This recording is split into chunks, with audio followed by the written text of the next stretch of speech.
تو جو میں اصل بات عرض کر رہا تھا جلدی سے اس کی طرف آتا ہوں. دیکھو ہم پیدا کب ہوتے ہیں یہ کس کی پلاننگ ہے؟ اللہ کی. ہماری موت کس کی پلاننگ سے ہے؟ اللہ کی. یہ بیچ کا ٹائم اللہ نے ہمیں دیا ہے. اس میں اللہ نے حکم دیا بالغ ہونے کے بعد سے لے کر موت تک کا جو تمہیں ٹائم دیا ہے نا, اس کی پلاننگ کس نے کرنی ہے؟ ہم نے کرنی ہے. بہت مشکل ہے بات سمجھانا. اس کی پلاننگ کس نے کرنی ہے؟ بولو. ہم نے کرنی ہے. یہ اگر آپ لائف بغیر پلاننگ کے گزارنا شروع کر دو تو آپ کی مثال ایسے ہوگی جیسے کسی شخص نے نیو ناظم آباد میں گھر لیا اور بغیر پلاننگ کے اس کو بنانا شروع کر دیا. بعد میں پچھتا رہا ہے کہ جہاں واش روم بنانا تھا وہاں میں نے کچن بنا دیا, اور جہاں کچن بنانا تھا وہاں میں نے واش روم بنا دیا, اور اب اس میں چینجنگ نہیں ہو سکتی. آپ کی لائف اگر بغیر پلاننگ کے گزرے گی تو وہ برباد ہونے کے علاوہ آپ کو کچھ بھی حاصل نہیں ہوگا, اور اب یہ چینج نہیں ہو سکے گی, کیونکہ جو ٹائم گزر گیا بغیر پلاننگ کے وہ ٹائم آپ کو واپس نہیں مل سکتا. تو پہلا تو یہ عزم کرے جو ٹائم برباد ہونا تھا ہو گیا, وہ تو واپس نہیں آ سکتا نا. مثال کے طور پر اس نے بنا دیا, یہ کچن کی جگہ پہ بنا دیا واش روم کی جگہ کچن میں بنا دیا. بیگم سے کہے گا بیگم میرا پیسہ برباد ہو گیا, میرے پاس مزید پیسے نہیں ہیں, اب جو میں آئندہ جو کچھ کروں گا نا وہ پلاننگ سے کروں گا. اب اس کچن کو برداشت کر لو, واش روم کی جگہ آ گیا یہ برداشت کر لو, اور میرے پاس اس کے علاوہ آپشن نہیں ہے. لیکن آپ نے کیا کیا, اب جو غلط ہونا تھا ہو گیا, اس کے بعد بھی اب غلط کرتے چلے جا رہے ہیں. اب آپ کیا کر رہے ہیں کہ جو ایگزاسٹ لگا رہے ہیں ایسی جگہ جہاں کمرے کو آپ کے روم کی طرف ہوا آتی ہو. بھائی اب پلاننگ کا تقاضا یہ ہے کہ ایگزاسٹ لگاؤ ہی نہیں آپ, یا کچھ بھی کرو, لیکن یہ نہیں ہو سکتا. تو جو زندگی میری اور آپ کی بغیر پلاننگ کے گزر گئی اس پہ تو ہمارے پاس توبہ استغفار کے علاوہ اب کوئی راستہ نہیں. آپ کہہ سکتے ہیں کہ مفتی صاحب آپ کو کس نے کہا کہ ہم نے زندگی پلاننگ کے بغیر گزاری ہے؟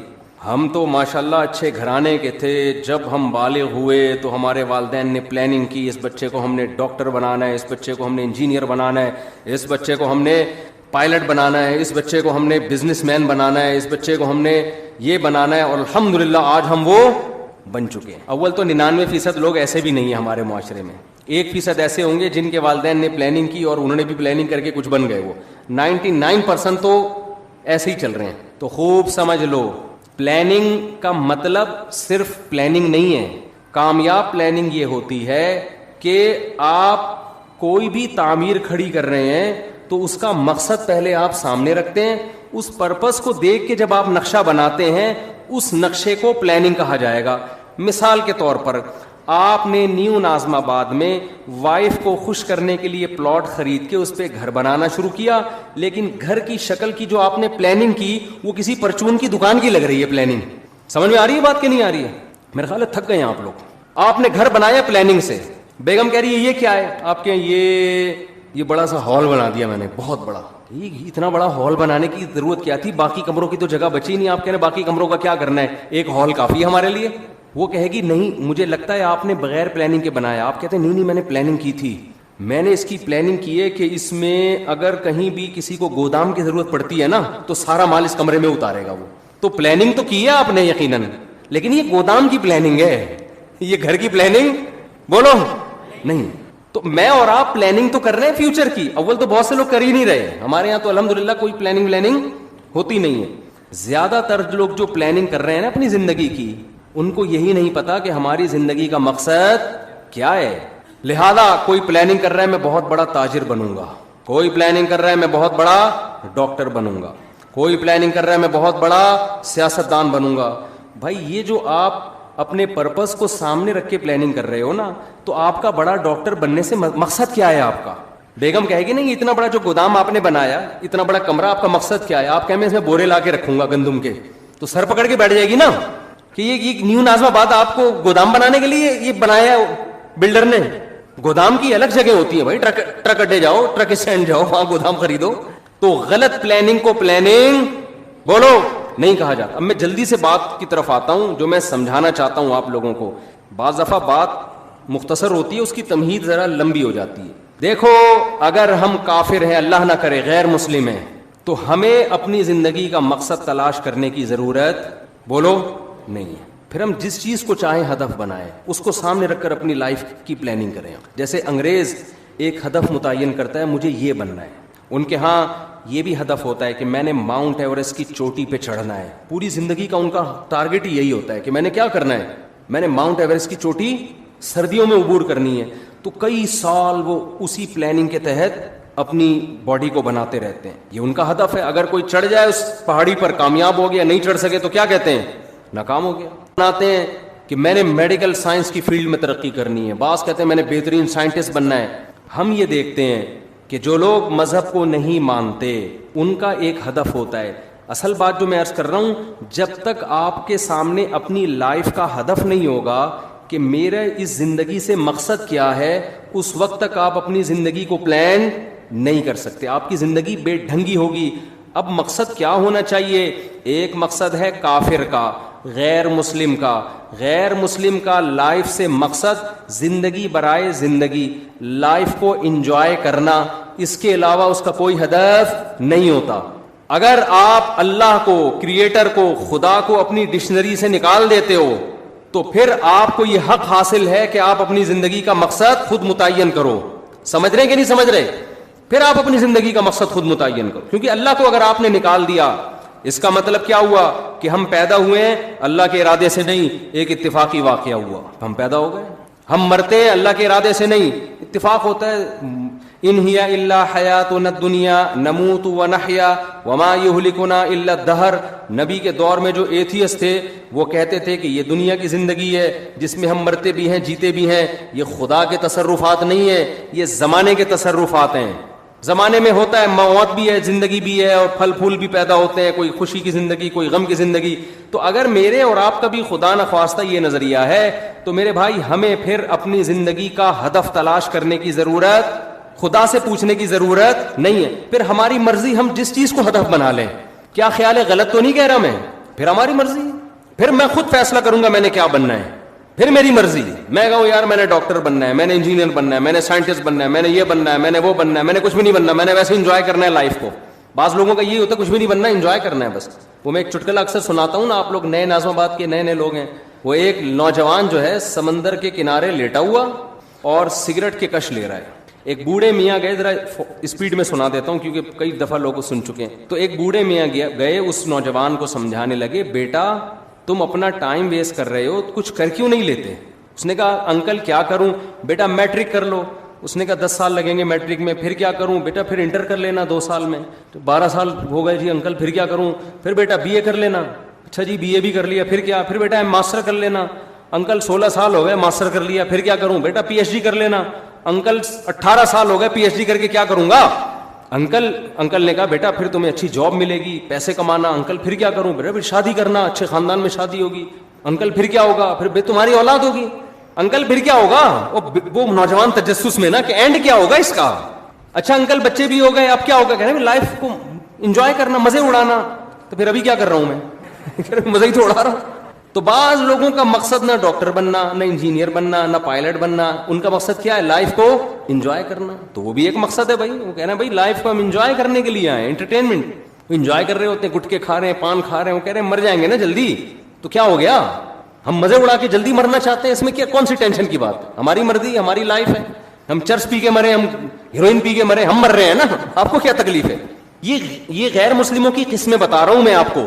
غیر مسلموں میں شراب پی کے مرنے والے بھی, خودکشی کر کے مرنے والے بھی.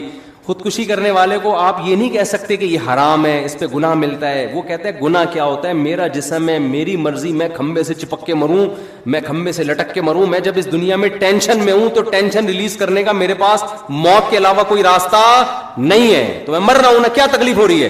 تو اگر آپ مذہب کو اپنی زندگی سے نکال دیتے ہیں تو آپ بہت ساری ٹینشنوں سے کیا ہو جاتے ہیں؟ بظاہر آزاد ہو جاتے ہیں. بظاہر آزاد ہوتے ہیں, حقیقت میں تو ٹینشنوں میں عذاب میں پڑ جائیں گے آپ. تو پھر آپ کو ہدف خود بنانے کی اجازت ہے کہ آپ متعین کریں میری لائف ہے, میری مرضی ہے, میں خود فیصلہ کروں گا میں نے فیوچر میں کیا بننا ہے. یہ بھی فیصلہ کروں گا کہ کیا بننا ہے, یہ بھی فیصلہ کروں گا کہ کچھ بننا بھی ہے کہ نہیں بننا, ویسے ہی رہنا ہے. ہم جب 4تھی کلاس میں تھے نا تو ہماری ٹیچر نے سب بچوں سے پوچھنا شروع کیا کہ کون کیا بنے گا. ایک بچے سے پوچھا, اس نے کہا ڈاکٹر. مجھ سے پوچھا, میں نے کہا پائلٹ. بچوں کو اس وقت پائلٹ بننے کا بہت شوق ہوتا تھا. سب سے وہ پوچھ رہی تھی. ایک لڑکا بڑا شرارتی تھا, اس سے پوچھا بیٹا تم بڑے ہو کر کیا بنو گے؟ کہتا دولہا بنوں گا میں. اس نے کیا کہا؟ اس وقت تو ہم سب کو اس پہ ہنسی آئی, لیکن بات یہ ہے کہ جب آپ نے لوگوں پہ چھوڑ دیا کیا بننا ہے, تو کہہ رہے ہیں مجھے سب سے زیادہ مزہ کس میں آئے گا؟ دولہا بننے میں. میں دولہا ہی بنوں گا, میرا ہدف ہی دولہا بننا ہے. اس وقت تو یہ بات ہمیں سمجھ میں نہیں آتی تھی, لیکن جب ہم آج 50 سال کے ایسے لڑکے دیکھ رہے ہیں نا جو دولہا بننے کی خواہش میں ترس رہے ہیں, جو دولہا بن ہی نہیں پا رہے بیچارے اپنی حرکتوں کی وجہ سے, تو پھر مجھے وہ یاد آتا ہے کہ یہ دولہا بھی خوش قسمت لوگ بنتے ہیں. اور خواتین کے ساتھ پیشگی معذرت, بار بار دولہا بننے کی سعادت یہ بہت ہی خوش قسمت لوگوں کو ملتی ہے. اللہ تعالیٰ حفاظت میں رکھے. تو اب مجھے ایک بات بتاؤ کہ یا تو آپ ادھر ہو جاؤ انگریز کی طرف, ان کا ہدف وہ خود متعین کرتے ہیں, لیکن جو خدا کو ماننے والے ہیں, دیکھیں قرآن بہت ساری اہل ایمان کی جو علامت بیان کرتا ہے نا, اس میں بار بار یہ کہتا ہے کہ یہ علامتیں ان میں پائی جاتی ہیں جو اللہ پر اور آخرت کے دن پر ایمان رکھتے ہیں. ہمیں شروع میں یہ چیزیں سمجھ میں نہیں آتی تھیں, لیکن اب جب کمپیئر کر رہے ہیں نا دنیا کی قوموں سے, تو قرآن بار بار کہہ رہے ہیں جو اللہ کو مانتے ہیں وہ زنا نہیں کرتے, جو اللہ کو مانتے ہیں وہ رشتہ داری کو توڑتے نہیں ہیں. آج ہمیں گورے نظر آتے ہیں رشتہ داری توڑتے ہوئے, آج ہمیں گورے نظر آتے ہیں زنا کرتے ہوئے. جو اللہ کو مانتے ہیں وہ شراب نہیں پیتے, جو اللہ کو مانتے ہیں وہ سود نہیں کھاتے, جو اللہ کو مانتے ہیں وہ نماز پڑھتے ہیں. آپ کو گوروں میں 20 خوبیاں نظر آئیں گی. ہر بات شروع کرنے سے پہلے 20 دفعہ تھینک یو, بات ختم کرنے کے بعد 20 دفعہ تھینک یو. بہت ساری خوبیاں ہیں. نماز پڑھتے ہوئے وہ نظر نہیں آئیں گے, رشتوں کو جوڑتے ہوئے وہ نظر نہیں آئیں گے. وہ تو باپ جیسا قریب ترین رشتہ بڑھاپے میں اس کا اولڈ ہاؤس میں گزرتا ہے اس کا. تو قرآن نے بڑا فرق کیا ہے ماننے والے اور نہ ماننے والے. تو پہلا تو آپ فیصلہ کرو کہ ہم ماننے والوں میں ہیں یا نہ ماننے والوں میں. ہم اگر ماننے والوں میں ہیں تو آپ کو اپنا زندگی کا ٹارگٹ خود متعین کرنے کی اجازت نہیں ہے. پھر یہ خدا نے جو بتایا اس پہ, اس پرپس پہ آپ کو کام کرنا پڑے گا جو اللہ نے بتایا ہے. تو پہلے تو یہ کلیئر کریں. دیکھو بات کہاں سے شروع ہوتی ہے, جلدی جلدی سمیٹتا ہوں, یہ ٹاپک میں بار بار ریپیٹ کرتا ہوں لیکن ضرورت ہے لوگوں کی. ایک فیصلہ کرو, ہمیں کسی نے بنایا ہے یا ہم خود سے بنے ہیں. گورا کہتے ہیں ہمیں اس سوال کے جواب کی ضرورت نہیں ہے. قرآن کہتا ہے سب سے پہلے تجھ سے یہ سوال پوچھا جائے گا کہ تو نے یہ فیصلہ کیسے کر لیا تھا کہ میں خود بخود وجود میں آیا ہوں. یہ فیصلہ تو نے کیسے کر لیا تھا؟ اللہ نے ہمیں آزاد نہیں چھوڑا, ہمیں اپنے رب کے وجود پر, اس کی توحید پر ایمان لانا پڑے گا. یہ آپشنل نہیں ہے. اگر نہیں ایمان لائے, اللہ کہتے ہیں ہمیشہ کے لیے جہنم کی آگ اور اس کے ایندھن بنا دوں گا میں تمہیں. اللہ کے لیے سب سے امپورٹنٹ سوال اور سب سے امپورٹنٹ نظریہ ہماری زندگی میں یہ ہے کہ ہم اس کے وجود کو تسلیم کرتے ہیں یا نہیں کرتے. یہ سوال سائنسدانوں کے لیے اہم نہیں ہے, یہ سوال ڈاکٹروں کے لیے اہم نہیں ہے, یہ سوال گوروں کے لیے اہم نہیں ہے. دیکھیں کچھ سوال کسی کے لیے اہم ہوتے ہیں, کسی کے لیے امپورٹنٹ نہیں ہوتے. مثال کے طور پر آپ جس گھر میں رہتے ہو, آپ کی بیوی کے لیے سب سے امپورٹنٹ چیز کیا ہے کہ آپ اس کا شوہر اس بیوی کو بیوی سمجھتا بھی ہے کہ نہیں سمجھتا. آپ محلے والوں کے حقوق ادا کر رہے ہو, آپ دوستوں سے اچھے طرح سے مل رہے ہو, آپ کرکٹ کے بہت اچھے کھلاڑی ہو, چوکے چھکے لگا رہے ہو, لیکن گھر میں بیوی کو آ کے کہتے ہو میں نہیں مانتا آپ کو اپنی بیوی, تو ان چھکے چوکوں اور ان قوم کی خدمت کی بیوی کی نظر میں کوئی ویلیو ہوگی؟ بولو نا. وہ کہے گی میری نظر میں تو 2 ٹکے کا انسان نہیں ہے, میں تیرے گھر رخصت ہو کے آئی ہوں, میرا تیرے سے رشتہ ہے, تو مجھے اپنی مان تو صحیح نا, میرے حقوق تو ادا کر. تو بیوی کے لیے سب سے امپورٹنٹ سوال کیا ہے شوہر کے حق میں کہ یہ شوہر مجھے اپنا مانتا ہے یا نہیں مانتا. اسی طرح خوب سمجھ لو, شوہر کے لیے جب بیوی کا ایک رشتہ ہے تو اس میں سب سے امپورٹنٹ بیوی کے لیے سوال یہ ہے کہ یہ مجھے اپنا ہسبینڈ مانتی ہے یا بولو نہیں مانتی.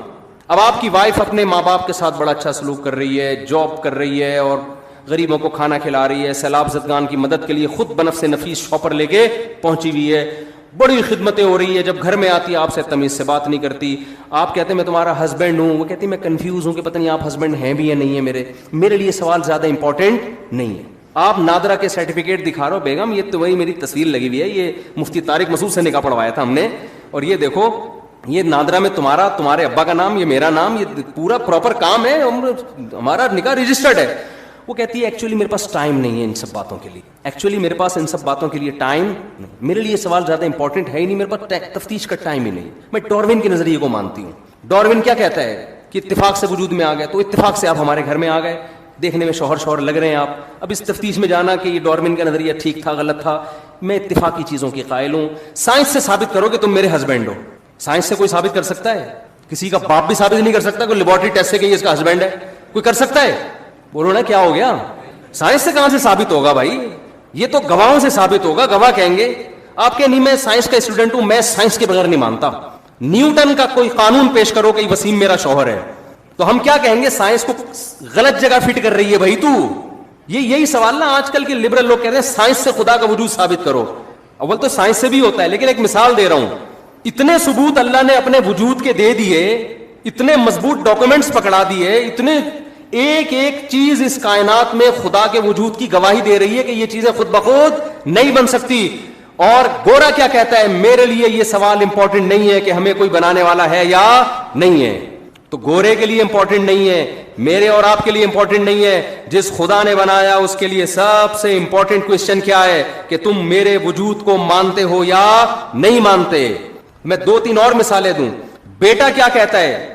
گلی محلے میں سب کی خدمتیں کر رہا ہے, سیلاب زدگان کی مدد کے لیے پہنچا ہوا ہے, بڑی زبردست تقریریں کر رہا ہے. گھر میں جب ابا کہتے ہیں بیٹا مجھے پانی پلا دے, مجھ سے گھٹنے میرے خراب ہو گئے, مجھ سے چلا نہیں جاتا, وہ کہہ رہے بھائی میں آپ کو کیوں پانی پلاؤں, اور انسان کو اپنا کام خود کرنا چاہیے. کہ بیٹا میں تمہارا باپ ہوں. اب وہ کنفیوز ہے بیٹا, ابا آپ یعنی آپ میرے والد ہیں, وسیم بھائی آپ میرے کیا ہیں؟ ابا ہی کہہ دیا تو پھر تو مسئلہ ہی ختم ہو گیا نا.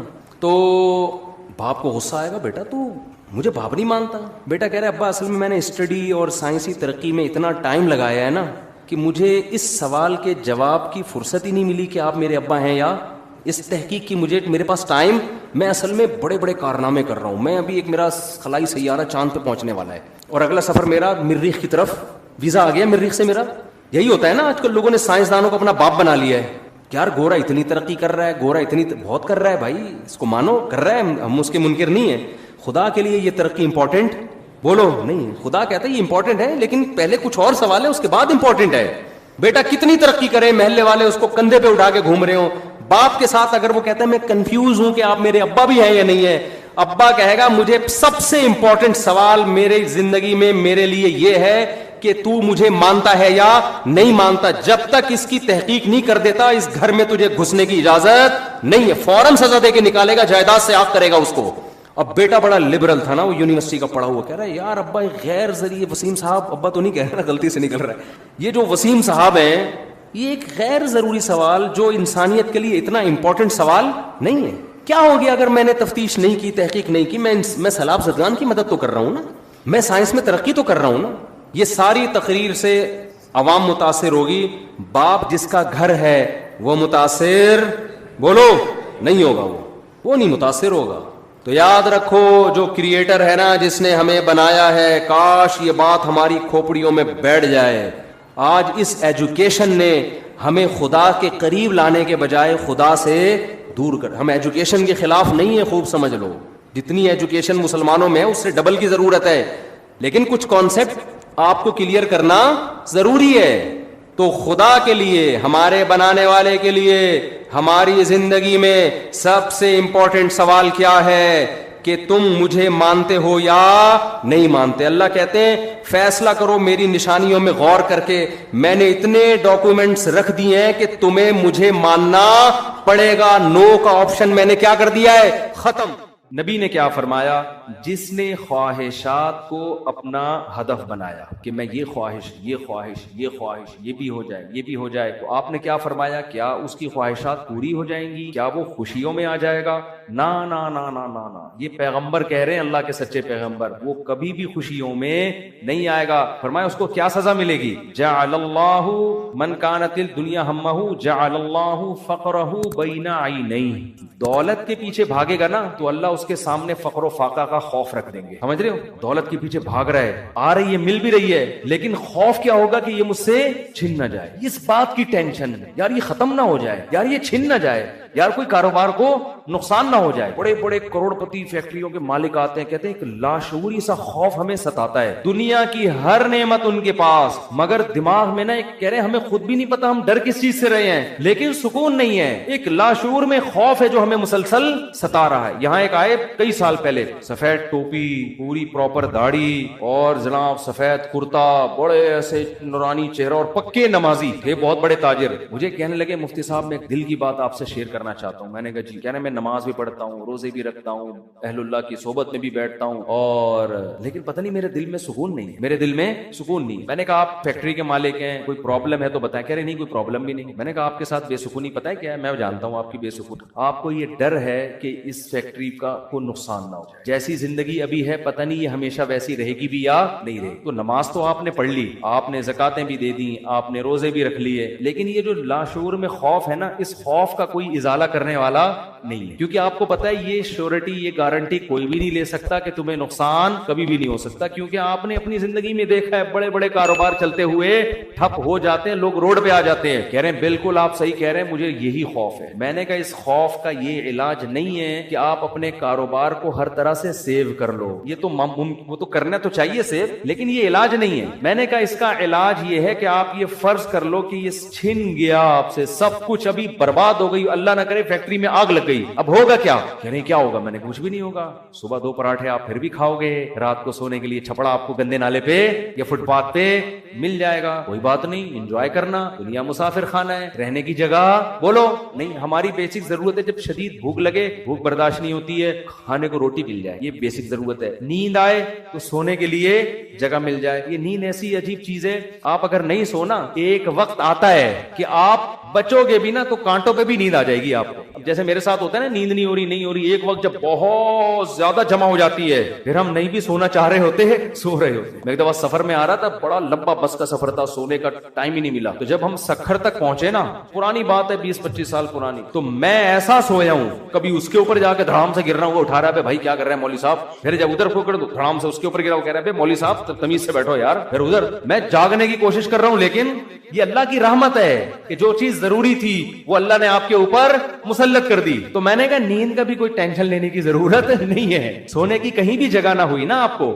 اور جب گہری نیند آتی ہے نا, انسان پہ مسلط ہوتی ہے, بے شک نرم گدا نہ بھی ہو, سونے کا مزہ خاندانی آتا ہے. آدمی کہتا ہے کہیں سر ٹکانے کی, کوئی بندے سے کہتا ہے تو خالی ہاتھ یوں رکھ کے کھڑا ہو جا تھوڑی دیر کے, کہیں سر ٹکانے کی ذرا سی جگہ مل جائے, ایسا مزہ آتا ہے سونے میں. وہ جو سبزی والا جو میرے پیسے لے کے بھاگا تھا نا, وہ ٹھیلے پہ سوتا تھا رات کو, وہ رات کو ٹھیلے پہ سوتا تھا, اس کو سکون تھا نا, اس کی سکون نہیں تھا اصل میں, وہ تھک اتنا جاتا تھا نا فراڈ کر کے ادھر سے پیسے, تو رات کو آ کے اب اس کو جگہ نہیں ملی, تو میں نے کہی تو دیکھا ٹھیلے پہ سو رہا ہے. مزدور لوگوں کو دیکھ لو نا آپ, جہاں جگہ ملے سو جاتے ہیں. تو میں نے ان سے کہا کہ ٹینشن لینے کا نہیں ہے, آپ کی بیسک ضرورت نیند ہے, وہ آ جائے گی, کہیں بھی آ جائے گی, بیٹھے بیٹھے سو جاؤ گے. اور کھانے کی ضرورت, اتنا رزق اللہ انشاءاللہ آپ کو دے دے گا. اور شدید بھوک میں تو میرے بھائی دال میں بھی وہ مزہ آتا ہے جو ایک مالدار کو قورمے بریانی میں. شدید بھوک لگ رہی ہو نا, دال کھانے کا اپنا مزہ. میں نے کہا دال مل جائے گی. پھر کہنے لگے بیوی بچوں کا کیا ہوگا, جب اتنی غربت ہوگی, خطرہ ہوگا تو بھاگ جائیں گے. میں نے کہا جو خود سے بھاگے اسے بھاگنے دو, جو خود سے بھاگے اسے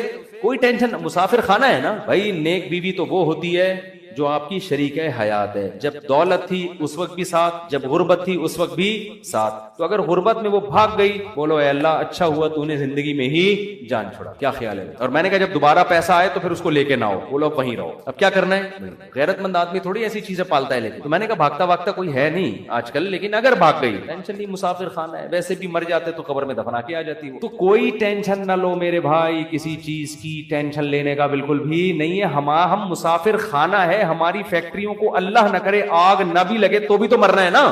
ارے فیکٹری تم نہیں مرے, فیکٹری مر گئی, یہ زیادہ اچھا ہے. اس سے بہتر کہ تم مر جاتے اور فیکٹری بچ جاتی. کوئی فرشتہ آئے اور کہے اللہ نے مجھے حکم دیا اس کی فیکٹری کو آگ لگوا دو, لیکن اس کو آپشن دے دو کہ تو مرے تیری فیکٹری کو مار دیں.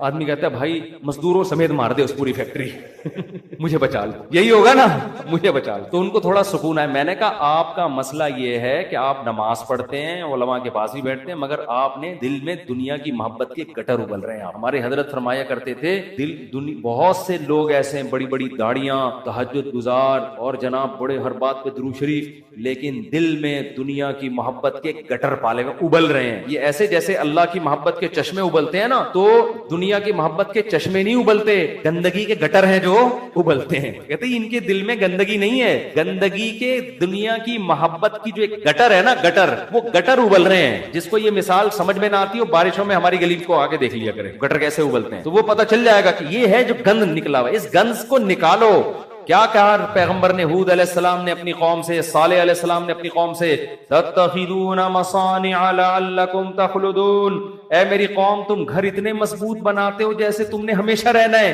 اتنا پیسہ ان دیواروں میں کیوں پھونک رہے ہو؟ حالانکہ وہ حلال پیسوں سے گھر بنا رہے تھے بھائی, حرام سے تھوڑی بنا رہے تھے, حرام سے نہیں بنا رہے. پھر بھی پیغمبر اعتراض کر رہے ہیں کہ موت کو بھول گئے ہو تم, اتنا سریا بنیادوں میں ڈالا جا رہا ہے. لوگ بتا رہے تھے ہم نے یہ سریا ڈالا, میں کہتا ہوں اپنی ہڈیوں میں تو کیلشیم ہے نہیں تمہارے, پہلے اپنی ہڈیوں میں سریا ڈالو بھائی.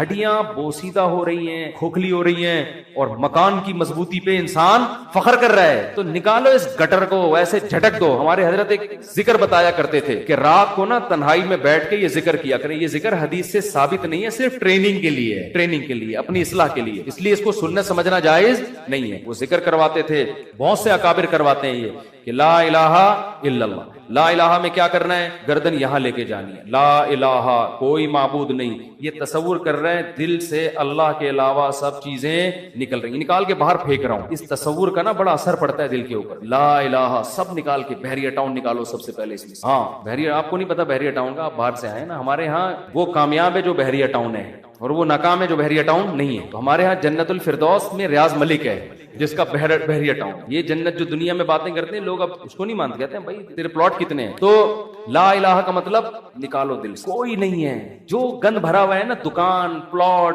جائیدادیں, جاگیریں, جدھر دل اٹکا ہوا ہے, میرا بزنس, میرا کاروبار, میرا پلاٹ, میرا یہ سب میرا میرا کر کے, جو میری گاڑی, یہ سب فضول چیزوں کو لا الہ میں تصور کر کے نکلو. حالانکہ اس وقت ہمارے پاس ڈھیلا بھی نہیں تھا, ہم تو خود طالب علم تھے, لیکن کہتے تھے نکالو دل سے. رات کو 100 دفعہ نا یہ ذکر کرواتے تھے, لا الہ, سب نکال دیا, الا اللہ. پھر الا اللہ میں چوٹ مارتے تھے دل پہ. الا اللہ صرف کون ہے؟ اللہ ہے. تو الا کل ما خلا اللہ باطل, حدیث میں آتے اللہ کے علاوہ سب باطل ہے. اس کا ہم آج کی زبان میں ترجمہ کریں گے, اللہ کے علاوہ سب بکواس. سب کیا ہے؟ بکواس. اگر سب بکواس نہ ہوتا تو موسیٰ کلیم اللہ کو اللہ دنیا دیتا نا, اور فرعون کو غریب رکھتا کہ موسیٰ تو میرے ہیں تو ان کو دنیا بہت دوں گا, اور فرعون میرا دشمن ہے, اس کو کھانے پینے کے لیے روٹی, اس کی فیکٹریوں میں آگ لگاؤں گا. کیا کراؤں گا؟ فیکٹریاں تو فرعون کی چل رہی تھی, اس کے محلات کے نیچے نہریں بہ رہی تھی, اور موسیٰ کلیم اللہ کو فرعون غربت کے تانے دیتا تھا. ان کے پاس تو کچھ بھی نہیں ہے, شادی کرنے کے لیے تو 10 سال بکریاں چرائی ہیں انہوں نے. آپ شادی کرتے ہیں نا, اصل میں کیسے بھائی اتنے اچھے خاندان میں شادی ہوئی, آپ بتاتے ہیں یار ایکچولی میرا بزنس, اور وہ انہوں نے ایسا میرا اسٹیٹس دیکھا کہ خود ہی دے دی انہوں نے. اور غریب آدمی, ابے تجھے کیسے مل گئی؟ تو کیا کہہ رہا تھا یار کسی کا رکشہ ادھار لے کے گیا تھا بتانے کے لیے, وہ بیچارہ فخر کر سکتا ہے. تو فرعون یہ تانے دیتا ہے موسیٰ علیہ السلام کو کہ ام انا خیر من ھذا الذی ھوا مہین, میرے پاس دولت ہی غریب. تو اس سے پتہ چلتا ہے اللہ کے علاوہ اس دنیا میں سب کچھ کیا ہے؟ بکواس. ہمارے نبی کچرے کے ڈھیر پہ صحابہ کے ساتھ گئے, ایک مری ہوئی بکری کا بچہ, مری ہوئی بکری کا بچہ نہیں, بکری کا مرا ہوا بچہ, سمجھتے ہو, بکری کا مرا ہوا بچہ مردار ہوتا ہے نا, بو آ رہی ہوتی ہے, پھول پھٹ رہا ہوتا ہے. آپ نے صحابہ سے فرمایا کوئی ہے جو اس کو کچھ درہم میں خریدے؟ صحابہ نے کہا یا رسول اللہ اس گند کو کون خریدے گا؟ آپ نے فرمایا اللہ کی نظر میں اس دنیا کی حیثیت اس سے بھی کم ہے. جو ہم اس کو لفٹ کرا رہے ہیں نا, میرا پلاٹ, میری گاڑی, چند اصل میں یہ سمجھ میں آتی نہیں ہے. آنکھ بند ہوگی تو سمجھ میں آ جائے گا یار کس چیز پہ میں نے محنت. تو دل سے دنیا کی محبت نکالو, اور یہ ذکر تنہائی میں اجتماعی نہ کرے, بدعت نہ بن جائے. ہاں لاؤڈ اسپیکر کھول کے بھی مسجدوں میں ہو رہا ہے, ٹوپی ڈرامے شروع ہو جاتے ہیں. ہر چیز کو نا لوگ انٹرٹینمنٹ کا ذریعہ بنا لیتے ہیں. اب یہ ذکر میں نے بتا دیا تو اب پتہ چلا مسجدوں میں پروگرام چلے, آئیے ہمارے یہاں 3:05 پہ ذکر ہوگا, پھر ہاں ہو رونا دھونا کرنا کرانا کچھ بھی نہیں ہوتا. تو تنہائی میں بیٹھ کے اگر 100 دفعہ ایسے کر لیں, لا الہ, ہلکی آواز کے ساتھ, لا الہ الا اللہ, لا الہ الا اللہ, لا الہ الا اللہ, آپ کئی دن تک کنٹینیو کریں گے, آپ کے دل کی کیفیت بدلنا, پھر آپ کو لگے گا یار لا الہ کوئی نہیں ہے, سب بکواس ہے. پھر کوئی آپ سے آ کے کہے گا نا ابے بحریہ ٹاؤن, آپ کہو گے میں تو رات کو 100 دفعہ دل سے یہ بحریہ ٹاؤن نکالا ہے میں نے, کس بحریہ ٹاؤن کی بات کر رہا ہے؟ دنیا رکھو ضرور, ایسا نہ ہو کہ پلاٹ ہی بیچنے صبح اٹھ کے. 3 پلاٹ تھے بحریہ ٹاؤن میں بچوں کے لیے رکھے ہوئے تھے, لا الہ الا بحریہ ٹاؤن نکال کے صبح کا اٹھا کے دے دو کسی کو, بس اتنا کریں جتنا افورڈ کر سکتے ہیں. تو ہمارے نبی نے تو رکھا ہی نہیں نا, لیکن ہمیں حکم ہے, ہم کمزور لوگ ہیں, رکھ لو. اگر اللہ نے وسائل دیے, دل نہ لگاؤ. دل لگانے کا کیا مطلب ہے؟ فیکٹری اس